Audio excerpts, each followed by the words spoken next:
season 3, episode 2. We've got Tessa here. You are in marketing, correct? Correct. Specifically due to real estate? Yeah, so I do marketing for the commercial real estate industry. Awesome. This is going to be a show dominated by you and, I mean, I'm not marketing at all. So it's going to be basically Natasha and you going back and forth, talking about your expertise on marketing. And I'm just going to sit back and listen for the most part. Well, Marcus, I also do real estate. So I have my brokers, I have my license. And so I actually do both sides. And that's the fun. I appreciate you bringing me into the conversation. Thank you. My pleasure. But yeah, so obviously Natasha does all the marketing behind the scenes, Instagram, Facebook, any marketing material, mailing, all of that is right up Natasha's alley. And then I'm basically in the field doing that stuff. So a good combo with you, Tessa, here. We can kind of learn from you. You can kind of share what you do with your business and your clients. And hopefully our viewers get something from it and can contact you, and mutually beneficial, I guess. A little background on the podcast. I come in cold. I want to ask the questions that people that don't know about marketing would ask. So, and I see you have your puppy, so we're going to do a little segue here because I actually brought mine with me. Oh my gosh. The work puppy in the back seat. That's so sweet. My girls are in the other fresh out of surgery because I have contractors. Who? Huh? I said my girls are in the other room because I have contractors coming after this. Aw, darn. Well, in a bizarre twist of the start of a show, Natasha, I'm gonna let you start it because the HVAC guy just got here. Okay. Sounds good. All right, Tressa. Marcus always likes to start out the show asking about your background. How'd you get here? Like you can do a little bit of personal, a little bit of professional, kind of just give us your little intro. Absolutely. So I guess thanks for having me on here. This is kind of exciting. So I am actually originally from Detroit, Michigan. And I always say that because I think it's really important where you're from and being able to live and be in different places in the country. I went to college in Chicago and lived there for a couple of years and then ended up moving out to Park City, Utah. So I live in the mountains. And I always wanted to create a career that allowed me to live where I wanted in nature, but also live by a international airport where I can hop around to any city I want to be in. Sure.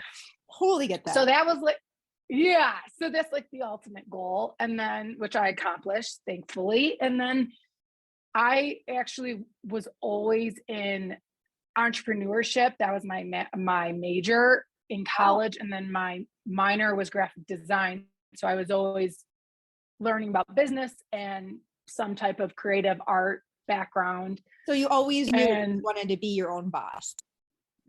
Always. I don't think there was a day that didn't go by. I grew up with a family that they all owned their own business. That makes a huge difference. I was going to say, I had no idea that there was even a major of entrepreneurship in college. I just went the photography route.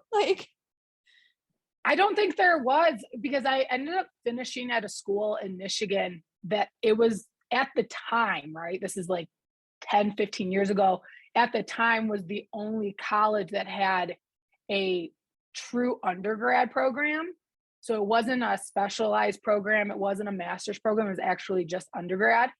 And when I found out they had that program, I was like, all right, I'm leaving Chicago. I'm going to go back and do entrepreneurship. And I use it every day. Who would have thought? So jealous of you. Yeah, no, this is like my second or third business. So I'm so jealous. Well, you're learning every day, right? The real education is getting into it. 100%. It just would have been nice, like for the first one, to be like, oh, well, I kind of know what I'm doing, as opposed to be like, For sure. So now I'm in Park City, and I think job after job was always creative or business oriented, but about 5 years ago, well, I used to work for US Foods doing food distribution in the healthcare industry. And so learned about how that worked, which was incredible. But ended up during that process meeting a woman who was in real estate and commercial out here. And she was like, why don't you come work for me? And I'll teach you about commercial. Cool. And I do restaurants. So she does tenant work for a restaurant group, which I was already in food and distribution. Yeah. So it all kind of layered and intertwined. And then I quit my job, worked for her full time, and I'm still under her brokerage. So she's like one of my best friends, and it all worked out. But during COVID, oh gosh, restaurants, like hit the name. It was bad. It like everybody went under or everybody shut down. It was really hard. And so my husband's was in the country club industry. Oh yeah. So there was a lot of pivoting, a lot of like, what are we doing? Yeah, I got it. That's all it was. Yeah. And I think, every single person in the industry, in every industry, was like, what do I do? And I kind of made a little change because like I started looking at other brokerages to work for, but I don't like the traditional route. I didn't like what it looks like. It's a little too old school for me. So I ended up just starting my own business and then staying partnered with my broker. That's really awesome that you were able to kind of weave your way into the world of real estate. I feel it kind of like encompasses everybody's journey in the real estate. It's very few and far between that people know 100% that real estate is where they want to go, Yeah. And I don't know if I even knew that's where I wanted, but I love it. I have a true love for cities and different environments, knowing like how they're created and developed. And unfortunately, I feel like part of the country doesn't care about the true city planning of a city. Like, why do you put a bookstore there? And why do you put a restaurant or a grocery store there? I think there's a lot of time and effort that needs to go into it. So that's what I was attracted to. I love it. Each person has their own way their brain works and how they see the world and like how they want to make it work for them too. Exactly. Yeah. I'm back. I'm sorry, I'm gonna jump in. The city planning. Hey, HVAC is underway and we're going, so it's good. But I jumped in. You were talking about city planning. That is honestly where I started real estate. I've been listening to like podcasts and all that stuff, and they kept talking about zoning. And I was like, all right, how complex is this zoning that they keep talking about? So the broker that I'd worked for was like, oh, you should go to a city planning meeting. And I was like, okay, sounds good. And we went, and they're talking about all the different, like how they put together the city in their 10-year plan and their 20-year plan of how they want to develop parts of the city and what's going to go where and where the shopping centers are going to go, where the high density housing is going to go, where the single family housing is going to go. And that stuff was just super cool. And then you can change zoning. And like it's fascinating stuff because it opens up so many different avenues for me, like a buy and hold investor. The second property I bought actually was a single family zoning, which I'm gonna split the lot and then get a conditional use to put a duplex on each one. And then the city is gonna allow it as long as it looks from the street appeal as a single family home. Right. So many little nuances, but that alone is going to allow me to cash flow on this one property, this one purchase, just because you kind of get entrenched with how the zoning goes and how you can actually use that to your advantage. And it opens up so many doors. We've got, you'll drive past houses that you won't realize are zoned as commercial, but they'll look like regular homes. Yep. Oh yeah. And everybody can go in their city and pull up their map. Like you can pull up the map of your city and it'll tell you exactly what's zoned where. So that stuff is super fascinating. Yeah. I would agree.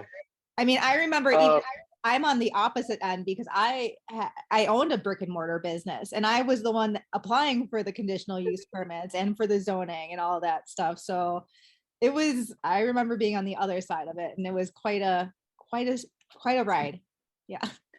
Well, Oh, there's yeah. this company. So through COVID and whenever, because everything's remote, I did the best I could to reach out to people and connect. And there's this company called Pedal Retail or Pedal Real Yep. Estate, and they're out of Washington, D.C. And they specifically, the owners are amazing, and they specifically work with brick and mortar who need help. How do you figure out the zoning and how do you create the business plan? And I think through COVID, people are realizing there's not enough resources for these small businesses and to make them successful or to help them. Say like you, I don't know, did you have any resources or somebody to help advise you? Oh my goodness. No, it was all, Right. I mean, I went and found a business plan online and I like researched everything left, right, and center that I could, but no, I mean, I had no idea where to start besides, hey, CFO of the bank, here's the business plan I wrote. Will you look at it? Yeah. Yeah.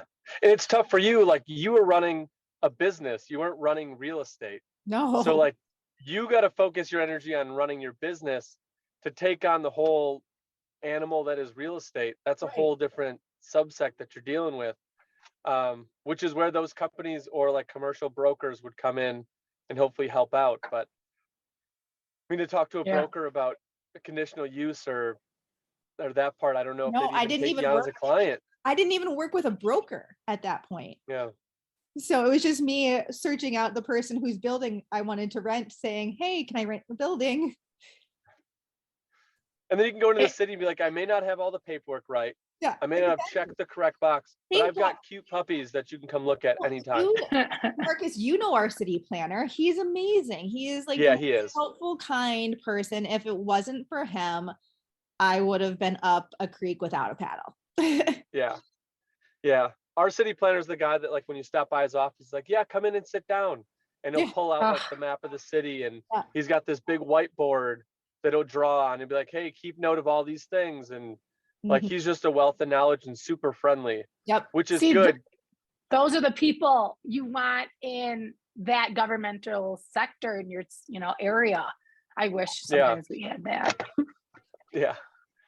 And then it's inspectors, those people too, if you can find good inspectors. Because they're doing the hard work. I feel like city planner, from my experience, city planner is good cop, inspector is bad cop. Yes. And you just get to deal with both and you try to make both of them your best friend. Yeah. Also the inspectors, I feel like they're not given enough credit because they're randomly picked. It's not like you get to choose the person and build a relationship. They're more or less randomly picked. And I feel bad. They give the bad news, like you said. Yeah. Right. And it's not their fault. Hey, this is the rules. I'm just the referee. Yeah, he's just doing his job. Sorry. Yeah. And kudos to all inspectors out there. If you have to go through the course, the reading material on becoming an inspector is insane. Yeah. So you've done it? No. I haven't done. I've just talked to a lot of inspectors and I've seen their stacks of work that they need to get through. I mean, you've got specialists in HVAC, you've got specialists in electrical, you've got specialists in finish, you got specialists in rough, you've got specialists in roof. Like every part of the house is specialized. And then here comes the inspector that's like, I know all of it, or I'm supposed to know all of it. Yeah. Like that's a wide gamut of knowledge that you need to know, especially like to know the codes. So yeah, kudos to them on that. So I might have missed the beginning. Did you start out in marketing or did you start out with real estate or broker? I started out in I started out in marketing. I worked for a food distribution company and then learned about before that worked for a pickling company. So I'm originally from Detroit, Michigan. And I helped a pickling company get into grocery stores. So I learned about manufacturing and marketing there. That's Then awesome. went to food. Yeah, that was like probably one of my best jobs I've ever had. It was so fun because Yeah, I traveled around the country to trade shows and fun. met like the head of Costco and Whole Foods and all these like big wigs. It was really, really fun. And then like now I love Costco because I know so much about their corporate, and I know the corporate company. I like they're great people and they treat their employees well. So, kudos to Costco. But then went to US Foods, which is distribution, and worked in hospitals and healthcare, and then moved to real estate and restaurants. See, I feel like real estate's always everybody's like third career. It's like it's never Yeah. first choice, except for the rare few that it is their first choice. And I I don't agree think with we've you. had a single guest come on and be like, when I was a kid, I wanted to be a real estate We had investor. one. We had one. Who was it? I can't remember off the top of my head, but I remember being like, "Oh, nobody wants to get into real estate." And he's like, "Actually, I did," and I was like, "Oh, foot and mouth." So, Well, so then I have two. I will take Yeah, that back. I have two friends out of college that they both wanted to go. One went to commercial because his dad did it. One went into residential because my school had such a great program. And it's funny because if there's any conversation I've had with other brokers, say, 40 and up, is they're like, how do we get these kids in high school to want to go into real estate out of college? Yeah. Yeah. That's And a I've hard been trying to think of with high schools now. Before I did real estate, I was in fundraising and I did a lot of work with high schools around Wisconsin. In high schools now, from when I was in high school, like their shop and their building department, like the school in our local city, every year they build a house. So like all the classes go and they try to build, at least rough frame, a house. I didn't know that. I didn't even know that was a thing in high school. So now I'm trying to get in contact with him saying like, hey, if you've got some people that either want a summer job or want some work after school, come over here. Like I'll pay them, Great idea. obviously, but to get those kids like involved, or if I'm in Menominee Falls, which is a city nearby, to grab kids from that school to come over and help. If I'm in Whitefish Bay, we go over there. So like taking kids from that school and put them into the actual build process, I think would be a super cool like introduction into like the real world of construction or real estate. But there's obviously some like legal stuff that goes on where Of course. we're just trying to get through. I feel like it's hard to get kids into real estate like sales because it is such a commission-based job. It doesn't have like a fancy salary, like Facebook's coming out with like all these great salaries and everything like that. And like in real estate, it's like, well, you have to earn what you make. And so many kids now aren't wanting to earn what they make. They just want it to be given to them, Yeah. Yeah. I think we just had a big transformation into W-2, and that just is like the norm now. Yep. Like the W-2 salary is like the standard. Mm-hmm. We're like, hey, we're over here, and we're like, hey, there's another way to do it. Yeah. You can make more money over here. Well, and I think there's a balance because I have, even with working for my broker, she had me on a, half and half. So I'm a W-2 in one side, but then also any deals or anything I work on, you get that commission. I think in the beginning for young kids, I think you create that, base pay so that they feel like I'm not working for free, right? Because out of college, depending on what your parents are willing to help you with, there's a lot of kids don't have anything. They have to pay for everything themselves, right? So you still need to make it attractive, but yeah, there's something about being able to catch the fish you eat, right? Mm-hmm. Yeah. Yeah. So I think as long as they can that balance. survive on whatever stipend they get from the broker, then they can get a smaller commission, Yeah. And like I'll let the details out when I start the brokerage. Because I've already taken my brokerage test, and then I found out from the state I didn't have the points to take the test. Oh yeah, I was short. Yeah. So I'm working on that. And then once that started, like I've already thought about, because when I started, I had a kid and I couldn't go just cold turkey, no Right. base. It was super hard. So I had to do my agent stuff on the side and keep my W-2. And I thought like, okay, when I start my brokerage, I want to be able to get those people that, all right, I'm scared of losing my W-2. I need some money to live on. In creating kind of like a draw system where you're going to get your pay every 2 weeks, but your commission is going to come off of that draw. But once you get your closing and you get past what your draw amount is, then just start making your commission. So they do that. So that is exactly what you should do. My brother worked for a company out west, and what they did is they chose the sites for these restaurants. So he was part of the real estate team, and that was the exact same structure. It was more about there's this draw, and then once you hit over the cap of that draw, then you switch and you click over, and it just gives you a little more. And he was about to get married and one day start a family, so that is what helped him feel a little more safe and comfortable to one day click over to commission only. So that's great. Yeah. And then it allows him to go full time. Like the main thing about getting started is you have to do it full time, and it's going to be a lot of work like the first 6 months. So well, it's like any business. Like I started, you guys, no joke, during COVID, it's June at 19 or whatever it is, or was it 20? Yeah. 20. Yeah, 20. I'm like, I have no money. Like I literally had no income until October 1st, and it was $500 a month. That was my income. And thank God I have a now fiance who supported me and was fantastic. But like starting your own business, you have nothing. You have your cushion is your savings. Yeah. Yep.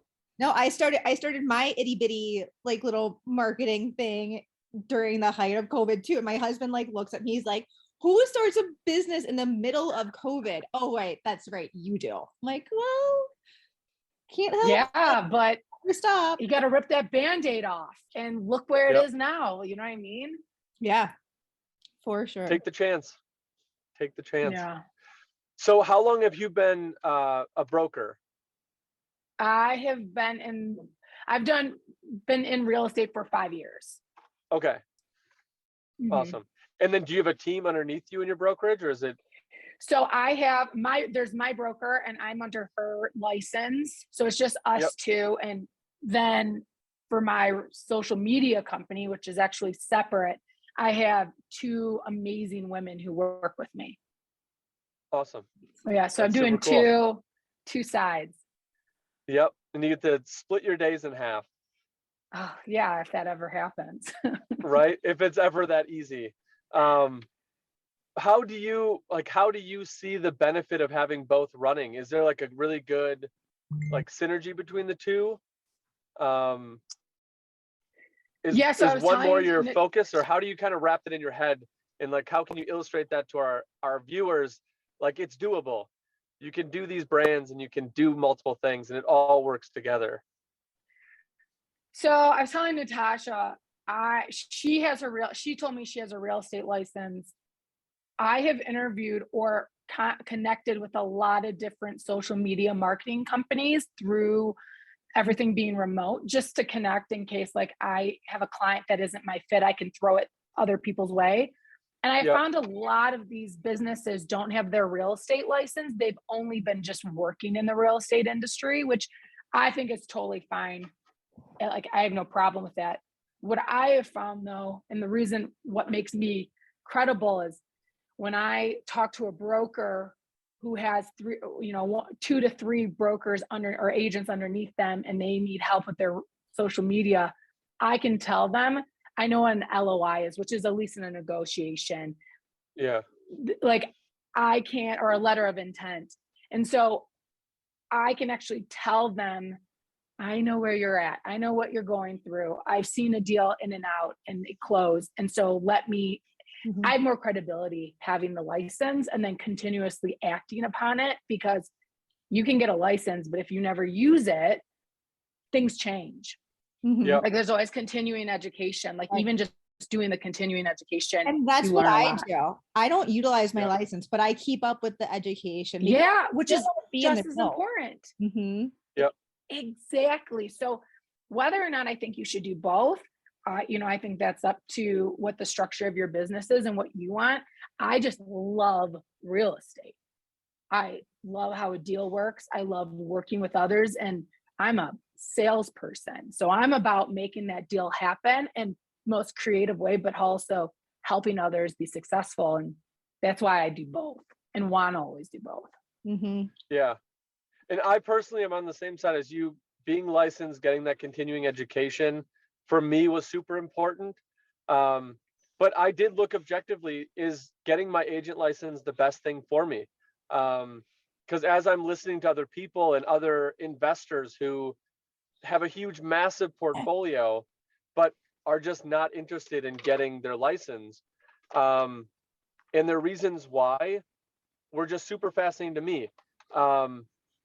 Like wholesaling, that's a market that I don't think I'm going to touch because I'm licensed. It gets really gray in the way of, all right, I'm an agent. I'm supposed to act in I'm a fiduciary. I'm supposed to work in your best interest. But if I come in as a wholesaler and I've got my agent license and I don't disclose something and get a signature, like that can come back to bite me. Mhm. So there's pluses and minuses to everything. But for me in my business, like getting my agent license was the best thing. And the WRA is super good with, hey, this is going to change July 1st, and they'll send it out 3 months in advance. So like how you have to acknowledge on the real estate condition report, like how you have to do that now starting, I'm throwing out a January 1st or July 1st.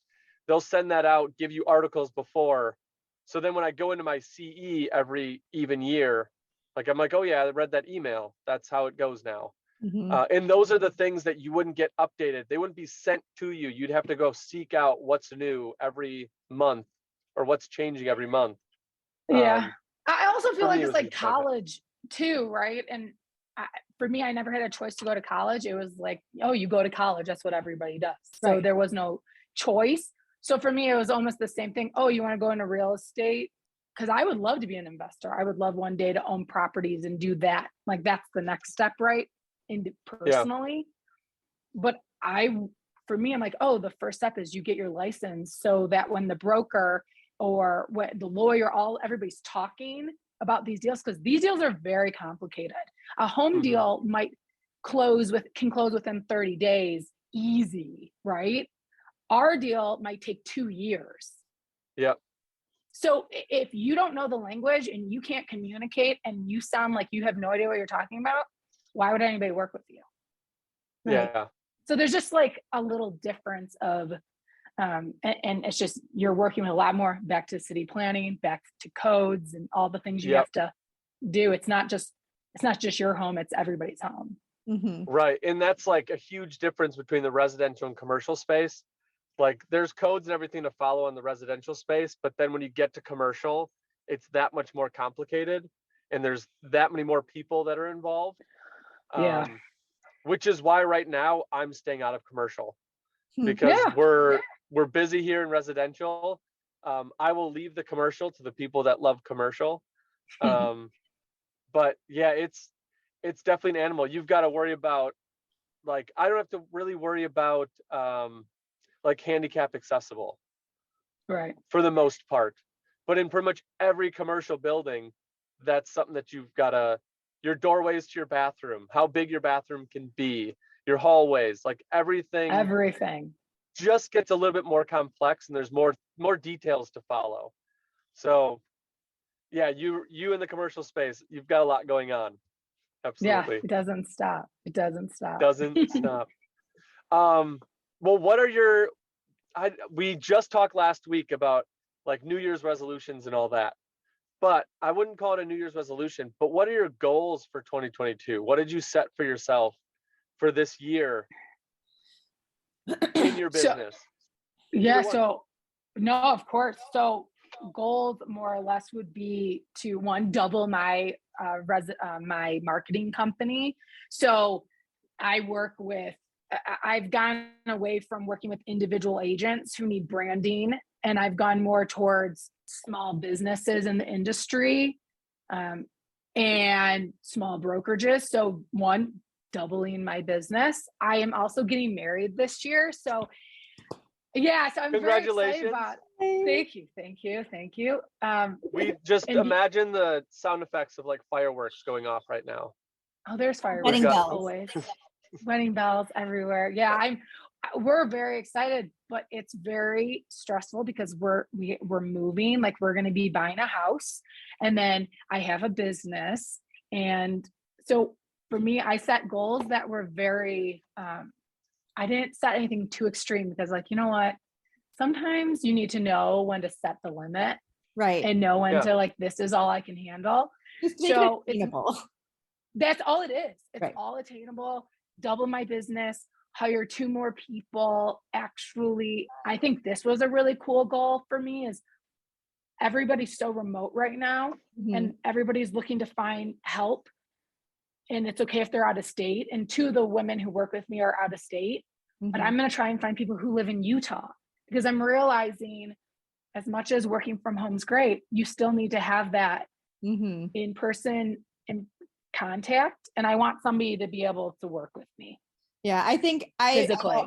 I know I've had, in fact, I just got let go from a company, or I just gave my notice to a company because they were in Colorado. I was here. It was fine, but there was just a massive lack of communication on their end. And I was like, I can't make it work on my end because I can't read your mind. And I can't figure out what you're wanting because you're not communicating with me. And I was just like, best of luck. But it takes a lot of communication to work remote. It takes a lot of understanding from both parties to work remote.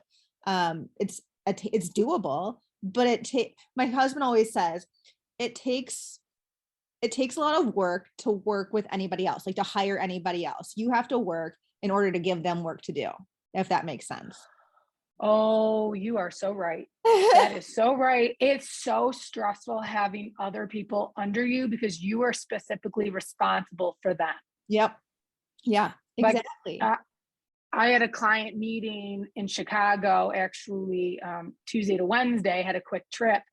And I'm still learning how to manage or help people be successful. And so bringing one of my team members with me to that meeting, I know what's going on in the meeting. I know and I also can handle a lot more than, say, someone who isn't in the industry, but is just doing content writing. Right. So it's just learning. It's all a learning curve. It really is. And I think it takes a lot of, again, understanding from the other party as well, knowing that, hey, it's gonna be a learning curve for both of us, learning how each person works, how to communicate with each other, and just like expectations, I think too, are a big thing that you need to set your expectations so you both know what you're wanting. Well, same with bringing it back to 2022 goals. Like, I needed to set expectations for myself because I'll hit whatever I put out there. Right. I just don't want to be miserable. Right. And that's kind of what I decided this year too. Like, I don't know if I'm going to be starting a second business or what, but I just said to myself, I'm like, I want to make sure I have time to do the things that I love doing, which is like making sure I have cookies ready for my son when he brings us a kid home to play with, or dinner made and not at like 8:00 at night, or being able to work out, like I just want time for me as well. Well, did you guys find that during COVID, I don't know about you guys, but all of a sudden 2022 hit and everybody I know literally slept for a full week. Like nobody in my industry answered their phone or got any work done until I think this Monday, because everybody had been working their tail off. I wish straight. I've still been working my tail off, so I didn't get the week off, unfortunately. Shoot, I'll try to do better next year. Right. Yeah, but it was you were talking about your goals, and and I think you kind of alluded to it, like you've got to spend some time on your personal stuff. Mhm. And obviously with you and your husband or fiance, like you want to go into this like full out. Like you don't want your wedding to be half-assed. No. So like you've got to give it time, and you only have 24 hours in a day, and you've got to maximize the hours. So I think you're realistic of professional goals and keeping in mind your personal goals and your personal self-care. Because I know starting my business, it was not like personal was like the last thing. If I got to the gym once a month, I was super happy, Yeah. Yeah. but Well, not overall happy. no, but that's the problem. I think my social life. So I'm a high extrovert. I love like I You get can't tell. right. Who would have thought? Who would have thought? I've been the same person since I was 5 years old. Like I have not changed. I am who I am, right? But wish I you get were closer. energized. We could be friends. Trust me. That was the one thing about all of this. But like I get energized. My battery gets re-energized by being around people. So that's what suffered. And I think a lot of people suffered from that. I mean, introverts, like my fiance, he works in the other room in his office, and he could literally not talk to someone for a full 10 hours after he's done working. Oh, I talk to my dogs all day. Oh, yeah. I have nobody else to talk to. I know. I think you two would get along, and then me and your husband would be best friends. Work in the same room, not talk for 10 hours, best friends. Oh, that's funny. But you guys are still very personable. Like I feel like you do very well in a group and do what you need to do, shine, and then when you're done, go to bed or just be alone. Clock out. Yeah, and that was the Clock big out. like light bulb moment for me, because like growing up I thought, okay, extroverts are just the people that like to be in crowds and like to talk and do all that stuff, and introverts are the ones that want to stay home and not talk to people. And the more and more I researched it and read on it, it's just about how you recharge. I have no problem going Yeah. out and talking to people, going to networking events, like talking in front of crowds. I mean, when I was working in fundraising, there were groups where I had to talk in front of like 400 people. And that doesn't, like, I like it. But if I had to do that every day all the time, I would have no time to recharge. And my recharge is to go in my office with like jazz music or classical music and just either work or zone out for a little bit. And then I can Right. go do it. So that recharge part that you were talking about, I think that's the key in terms of like introvert extrovert. And the awareness of it is big for your person. Absolutely. Absolutely. That's the little bit of my psychology degree put to the max at that point. That's about all I got. Psychology that's degree in real important. estate. What has been in your starting phase? You got to go back like 5 years, maybe 4 Mhm. years in your prep. What would you say was your hardest hurdle or learning or teaching moment that you got through to get to where you're at? Oh, that is easy. So I am not a test taker. All right. You guys, C's get degrees. And I'm not saying I'm not smart. It's just books, like reading a book and retaining the information. I don't have the patience.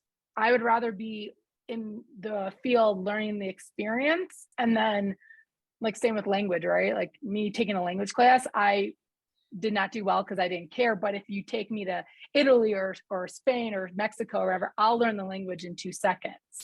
So it was like I had to get my license, and it was the first real test, studying and real test I had done since college. And I remember just like, I hate every moment of this. This is horrible, but I loved it because I actually, in college, I don't know, in high school, college, I don't know if anybody really cares about, I think people who go to be doctors and know what they want to do, it's a little different. For me, I just wanted to be working in real life experience. So my biggest hurdle was actually taking the test. Like I failed twice, and like I failed the first one, and then I failed one half, like passed one half, and then passed the second half the third time. But in my mind, I was like, I'm so glad I did it. I got through it. And I'm the first person to say, like, tutors are amazing. That's awesome. And So you got so much more immersion in the information by taking it oh yeah. 2 times and studying again and studying again and studying again. You studied more than the people that took it the first time and got it. So For sure. Oh, you've been more my engaged friend just with, got it. Yeah. is she joining you? No, but one of my guy friends just took the exam and he studied for 2 weeks and passed first time.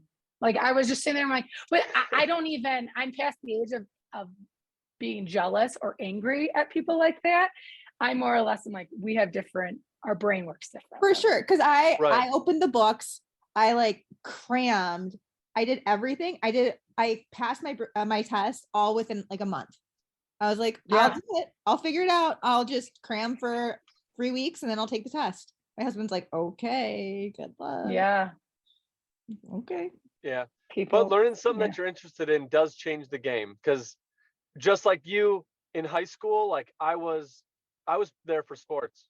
Like I just wanted to play sports. So what GPA do I need to play sports? Okay, I need a 2.1 or a 2.3, whatever it was. Perfect. I'll get you a 2.4. And like that was my baseline. So it wasn't, I didn't feel like I was dumb. I didn't feel like I didn't get the material. I just didn't want to apply it. Like there was nothing in me. There was no fire burning that was like, all right, really, I want to learn about medieval civilization and the people who I don't care. Like I'll learn about their castle. That was cool. right, Like that was fun. But like whoever the king was at the time, I've got no idea. And I think that was my downfall, because once I got into real estate, I've got no problem reading books and reading extra. I'm not a reader, but I find myself reading at least 2-3 times a week now. You just have to find Which, what like piques your interest, what you want more of. Yeah. Oh, I Absolutely. feel like all I do is read. It's awesome, but it's in areas that I care about, and it's even about, it's going from, what's the development or the climate change, all the stuff that really has a lot to do. Like I have a client who just moved from industrial to land. And so she's changing her whole business to land with this new brokerage. And so I now have to learn about the real estate of land. Like, how does a land deal work? Crops, farmers, all this. And she's in California. So we're dealing with, the drought. We're dealing with like crazy heat and the fires. And so I have to now learn about a totally different climate, a totally different industry. It's awesome. I'm like, all right, let's go. And I just read, because I have to create content for their whole team. Mm-hmm. Yeah. Wow. That's a lot. Big undertaking. That math Huge. And I was like, oh, that's like a whole new job. Yeah. Oh, it is. That's why my goal is to hire 2 more people. Hi. Because you're like, yeah, sure. Right. When closer. That's going to be a super good tool to have in your tool belt as your career progresses. Like the more avenues you can get into and the more subsects of real estate that you can learn on. Like when you're a decade in from here, you're going to have so many more tools, which is going to make you more and more sought after Right.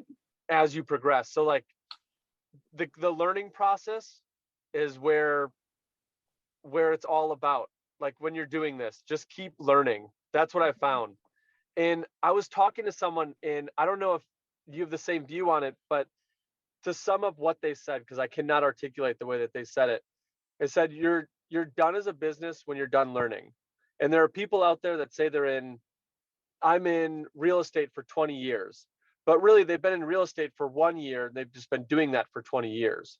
Right. Or you're actually in real estate for 20 years and you're continuing to learn about the different aspects. Those are the people that have been in it for 20 years that are like trying to complete their sphere rather than just take a piece of it. Right. And for me, that like sat in my head and I was like, that's a really good kind of like formalized picture to paint. on education and where you could take it. Right. I also think, to go off of that, because I think that's very accurate, that also shows what type of like brain or type of personality type you are. Mm-hmm. Because the person who's always, my dad always taught me this thing that's really stuck with me is there's the A personality and there's the B personality. And it has nothing to do with who's smarter and who's better and blah, blah, blah. The A is the person who has the dream, who's continuously going and learning and has the dream. The B is who gets it done. Oh. And so it's almost like the person who's constantly dreaming and going, they have a team under them. They have that B who executes every single thing and helps them get where they are. Now that B could change throughout the years, those 20 years. But then a lot of the time, the people who stay in one spot, they're really only good at getting the work done. They might not be the dreamer or the person who's always looking to expand. Mm-hmm. Yeah. And I thought that type A, type B thing was super cool. And I just read a book maybe 3 months ago, The Road Back to You, and it talks about the Enneagram. And then I went deep into the Enneagram to find out like what number I am and what wing I have. And it's crazy how accurate that stuff is. Have you ever taken the Enneagram? Yeah, there's a couple personality tests I've taken and they are always dead on. When you actually like answer them honestly, like I think that you have to get that filter off and you have to kind of do it a couple times. I took one through, I think it was through Keller Williams. They give you like 2 or 3 exams that you have to take before they even interview you. Holy cow. It was me to a T. Like I was like, for sure. I'll give this to whoever wants to hire me next so they can see how my brain works. Yeah. Like they've got the very, DISC, very the Myers-Briggs, the Enneagram. And I think a prerequisite for any of those tests is to have like a couple glasses of wine, like take down the frontal lobe a little bit. That's like your screening process of what you don't want people to know, because it's just for you. So take a couple glasses of wine and then take your test and you'll find out like that's deep down where I'm at. If I'm not filtering myself, like this is me. Yeah. And as long as you're cool with being labeled, they're interesting. I feel like people that don't want to be put in a box are like, I know it's not true. Which I get it. That's fine. That's fine. I have no problem with labeling. Right. Label all you want. I just want to learn how to get better. And if you can learn what your skill set is and what you're good at, then you can, and clearly communicate that. It's nice. It's a nice feeling. I totally get that. I think we lost Marcus. I think he got kicked off. So that being said, typically we ask one last question before we sign off for the day. And I don't know, what I typically ask is, do you have any like DIY projects that you've done like that you're really proud of? Like what type? Like what? Like I mean, it could be painting a bedroom. It could be, doing something in the garden. It could be, installing a bar. I don't know. Yeah. Okay. So I actually do. We live in a cute little 2-bedroom, 2-bath, and everything was renovated except for the kitchen. Sure. Like it was, but I don't really like what it looks like. It's really ugly and we don't own it. And so I haven't painted it yet, but so there's like this bar or like island/bar that comes out and has 4 bar chairs. And I put band board and painted the back of the bar white so that it actually cleanly matched with the rest of the condo, because everything's like this color white. Like this needs to be painted. Like this is horrible. It's a mustard color for all the viewers. This is disgusting. So that said, that's what our cupboards are, and it's horrible. So I painted that white and then like had a nail gun and put all the wood up and did this the siding. It was fantastic. Or the molding. Then it was awesome. And then the second project, I got all the tile off. I removed all the tile, cut out all the drywall and had a guy come in and re-put the drywall in for our backsplash in our Love kitchen. that. I know. Right now, I don't know if you can see in my background, my my walls. I'm in the process of skim coating all of my walls in my house because they were all really ugly texture. And one day I was just like, I told my husband, I'm like, it can't be that hard, right? Oh my God. 3 rooms later. Oh, it's like even just doing the little project I did, it took 3 days. I was sweating. I have to say though, my arms are like rocking after the project. So it's worth it for me. That's awesome. I know. I need more passion projects like this because I love that stuff. Me too. Me too. I was talking to my husband this morning. I'm like, I need to find something that I can do that's like this all the time. He's like, oh boy. Yeah. It's gonna get expensive. I'm like, I know, but I need to do it for other people. Oh, well, I know. But that's the hard part. Once you start doing for other people, it's not fun anymore. I know. I know. Oh my goodness. Hi, Marcus. That becomes work. When it rains, it pours. My phone just randomly wants to shut off on me. Oh, well, we're happy you came back and just in time to say goodbye. I know. I'm guessing that was the DIY question. It was. I'll have to listen to the show. I'm not gonna make you repeat it. I'll listen to the show, find out what it is.